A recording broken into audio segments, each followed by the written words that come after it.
Esta tabla de San Miguel es, sin lugar a dudas, una de las obras paradigmáticas y más espectaculares del catálogo de Bartolomé Bermejo. Fue encargada por Antoni Joan de Tous, un noble mercader y ocasional pirata valenciano que en algunas ocasiones asaltó diversos navíos en las costas levantinas. Una obra donde se pone énfasis de manera muy evidente en todas las posibilidades técnicas de la pintura al óleo, tanto en los reflejos de la preciosa armadura dorada que ciñe el arcángel, como sobre todo en la intensidad cromática de la capa y de algunos también elementos del peto representados en verde, que ahora, después de la restauración, han emergido en toda su potencia colorística. A señalar también la imaginativa y fantástica representación del demonio, una de las figuras más absolutamente surrealistas del catálogo de Bermejo, y ciertamente la elegante, orgullosa, casi soberbia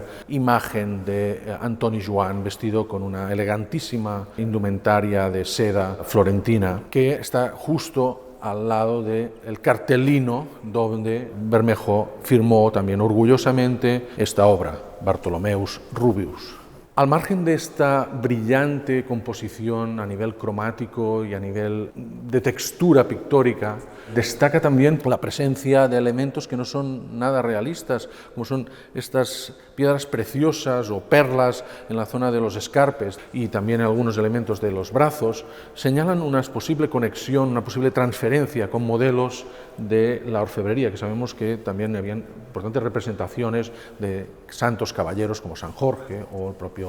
San Miguel. Es una figura ampliamente representada en la pintura gótica, era el abogado por excelencia para la salvación eterna, y así también se representa aquí. Antoni Joan, seguramente debido a algunas de sus actividades delictivas, necesitaba más que muchos en la ayuda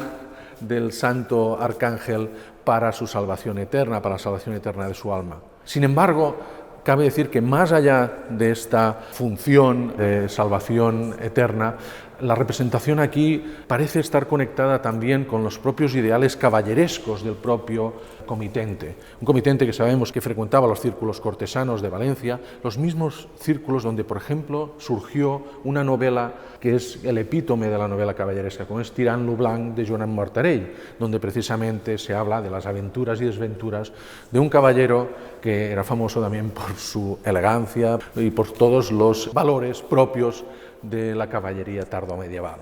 En ese sentido, pues, más allá de una representación religiosa, Bermejo nos ofrece aquí un canto a lo que podría ser el crepúsculo de la caballería medieval.